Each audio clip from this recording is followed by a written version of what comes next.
It's okay, like it's gonna be quite a chill presentation. I'm not here to give you the basic of blockchain. I think you all know that. ETH conference have always been quite good. My subject was to prepare you for the new bull or bear market that we're gonna live.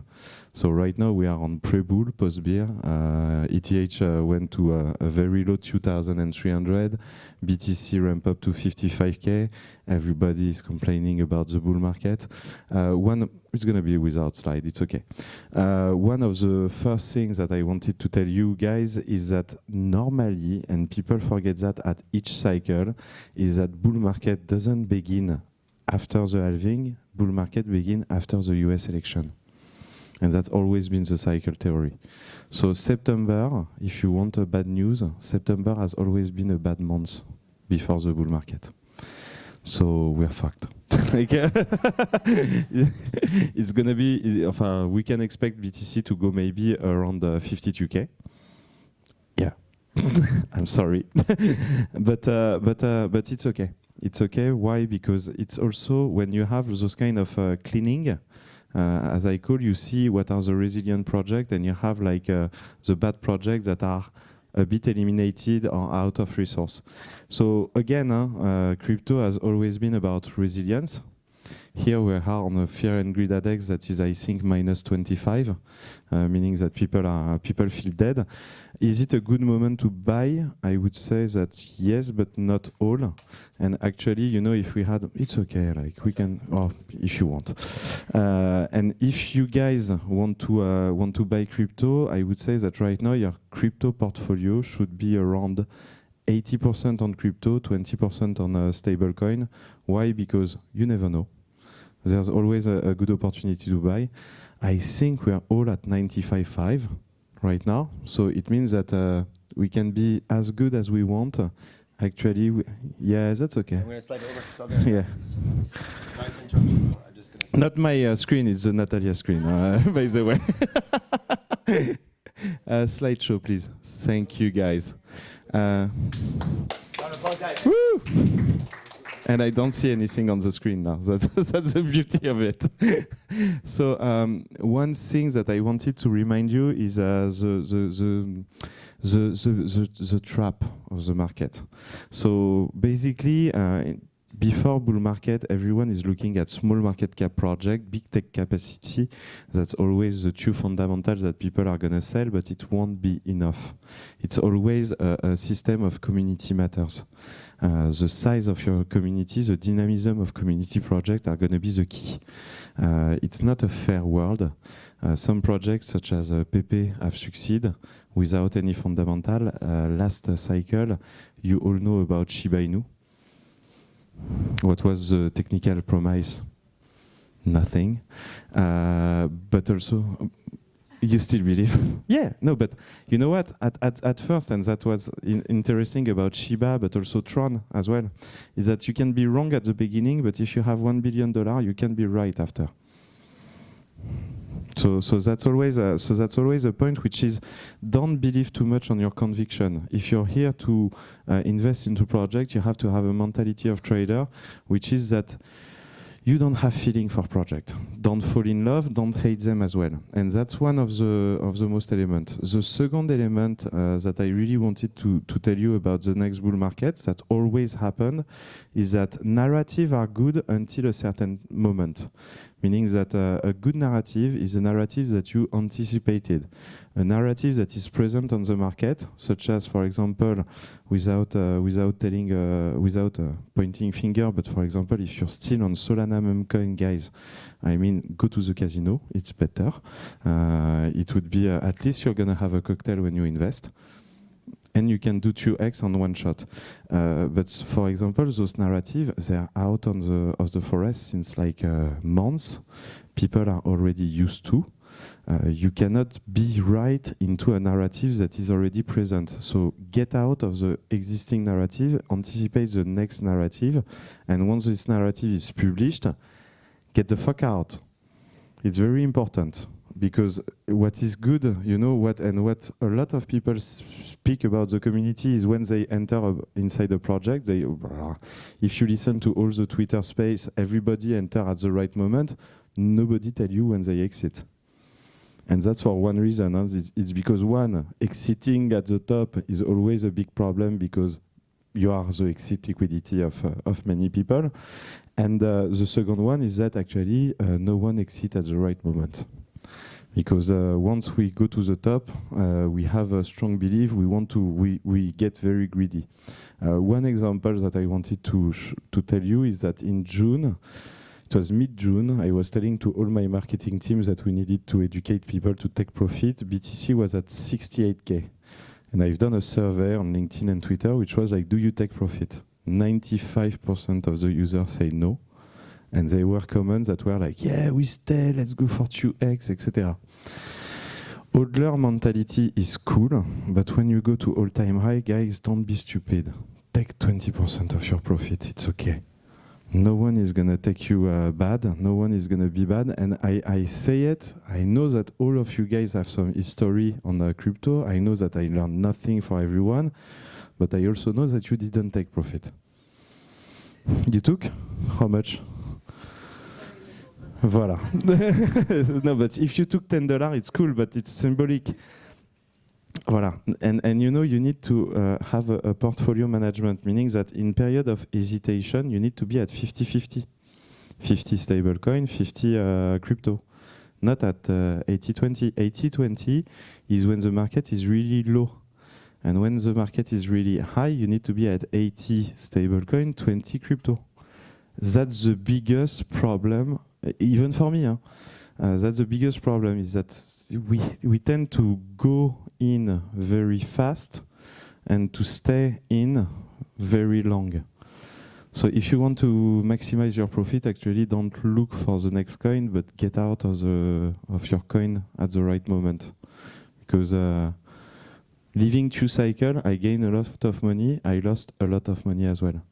It's cool, I lost a rich life, but it's cool, I have another one. So it's like gaming theory. Very, very simply, one indicator that I use, and it's super dumb, it's the fear and greed index. When it's below 20, normally it's a buy. Seriously, and you're gonna see that basically, when it's below 20, no one buy. No one. We're all afraid because we have our wallet that is already so low that we're like, ooh. And actually, below 20, it's a buy. Above 75, it's a sell. It's not a hold. And at 50, it's a hold. And if you just look at the fear and greed index, actually, you're going to be better than most of the traders. Yet no one does it. Why? I don't know. The second one is, from the past cycle, if you want to create a portfolio now, and I think it's a good moment because the market is quite low, you need to analyze the resilient projects, the projects that on the last cycle lived an increase. Example, Link. Link always lived a good increase. I'm going to get a lot of enemy when I'm going to say AVAX, but actually AVAX got a good increase as well. Alors, is it? And I'm gonna, normally people are gonna throw me tomatoes when I'm gonna say that Cardano is going well sometimes during a bull market. Why? Because of the community, not because of the fundamental of Cardano. But it's always interesting to understand which projects are gonna be zombie and which projects still have some trends, still have some community, still are gonna stick to their cycle. So don't go in. I would say that during those kind of investment, don't go too much to the new project, but go to the projects that already prove you during the previous cycles that they had some traction during the bull market. Thank you, because sometimes I think I say some bad stuff, but actually, fundamentally, there is also a cycle of growth. Basically, during bull market, it's always like this. BTC goes up, take 82 to 85% of dominance. altcoin goes down, when BTC goes up, no one understands, because the liquidity goes to one side. Then when BTC goes quite up, is the top 5 that goes up. Last time it was Ethereum, BNB, but after the layer, the other layer, so such as it was the season of AVAX, Tron, etc. And then it's the altcoin season. Meaning that if your portfolio right now is all in on altcoin, you're going to be very surprised at the beginning. Right now, most of your portfolio should be on the fundamental, which are BTC and ETH. And then you go to altcoin once you have a confirmation of BTC and ETH, once you have sufficient liquidity and sufficient dominance. So it looks very basic, what I say, but trust me, knowing the user and knowing the community, most of the people are running with a car with the wrong setup. So that's why I repeat very, very fundamental message. I think we were pretty late and it's 4, and for the sake of everyone, I'm going to realign for everyone to be quite on time. So it was a very nice 10-minute chat. If you have some questions, don't hesitate. That's it. Yeah. Thank you so much. And I think it just reestablished everything that I already believed in with my heart. But following the thing that you said about trends and waves in crypto, what's the next trend? Do you think? Everyone is always thinking about this. So I think AI is not going to be. I cannot tell you what is going to be the next trend. I can tell you what is not going to be the next trend. What do you think about Web3 gaming then and AI? There's always a season of gaming, and you're right. There's always a season of gaming, and if you look at the gaming season, then you have to look at which protocol are well implemented in Southeast Asia. Why? Because basically, you know, if we analyze the success of last time, Axie Infinity, Sandblock, etc., where does it come from? It comes from Vietnam, Thailand, Philippines, where basically people get incentivized to play game, maybe $100, $200. $100, $200 in Southeast Asia, it's a salary. And that's where they get a big community. So what are the projects right now that get big community right now in very small country? Ton project, actually. All Ton, TapSwap and Game, etc. get a lot of Pakistanis, Azerbaijan, people like this that have a low index in terms of internal production, but yet, you know, the reward is so sufficient that it justifies to have like 2 million users inside their protocol. Is it gonna work? I don't know. But if you see Western investing into those projects with a solid base of community, you're a bit soon, but go in, go out very fast. So Web3 gaming is going to come back because gaming is always going to come back. Sport is going to come back as well. AI, I don't think so. I mean, look at most, I'm sorry, I'm going to say something that is very bad, but look at most AI projects on blockchain. Look at most AI projects. Basically, you have ChatGPT, LLM language, and then for me, nothing exists. And nothing should exist, actually. Real world asset.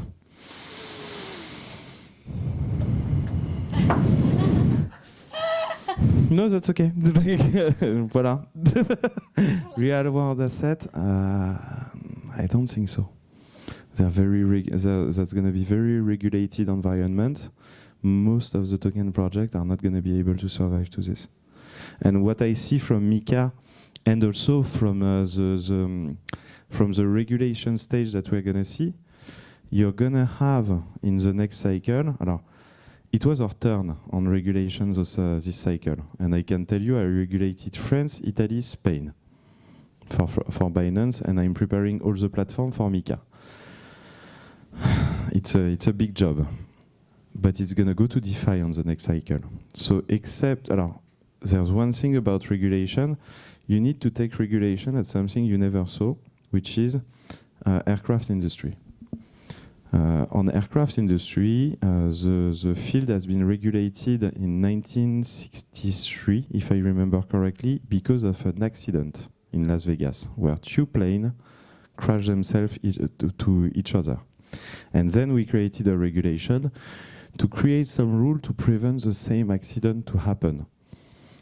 Meaning that basically regulation is not here to create a fair market, regulation is here to prevent accidents that are commonly practiced. And when regulation comes, 60% of the field disappear because it's not able to catch up. If you pose some rule and all the actors are able to follow, normally regulation fails. Regulation imposes high standard for most of the actors to not be able to pass. That's very important to understand. So when regulation is going to hit DeFi, you're going to have a concentration on the projects that are the most solid.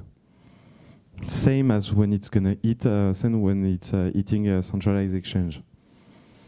And the next step of regulation is going to be DeFi, meaning that once Mika is going to be done, Mika 2 is going to be about a DeFi environment. So once it hits the ground, get the fuck out of the weakest project. That's really, really my advice on it that nobody sees. Thank you, guys. Well, that's it for me. Do you have other questions? Happy to respond. We have maybe 5 final minutes. questions. I love some of the bold statements as well, you know. Yeah, Always sorry. opened up to a little bit of a heated debate. So if you want to grab them outside, but we have maybe time for one more question, guys. So anybody want to ask a final question? There's no one from the PR of Binance, so we're good. Yeah. All right, last round of applause for David there, guys. Let's go. Thank you, guys.